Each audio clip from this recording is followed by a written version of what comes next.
G'day everybody, my name is Mark Reed from the Great Barrier Marine Park Authority. I'm standing in today for Dr. Dave to give you this week's reef health update.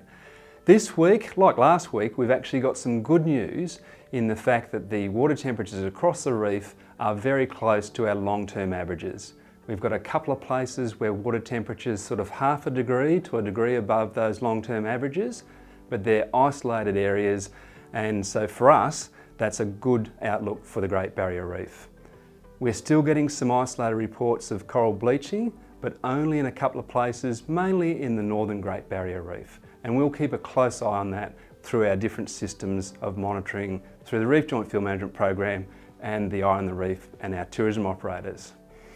The other thing we've had in the last week is we've had a lot of rainfall in the wet tropics and also in the areas between Ingham and Cairns.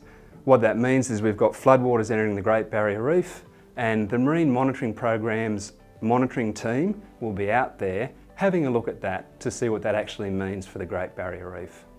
And lastly everybody, really good news, we've had the announcement of our tourism industry activation project. So we've got 17 operators that have been trained up. They're going to be out there on the reef engaged in monitoring and maintenance to help us better understand what's happening out there. Thank you, see you again next week.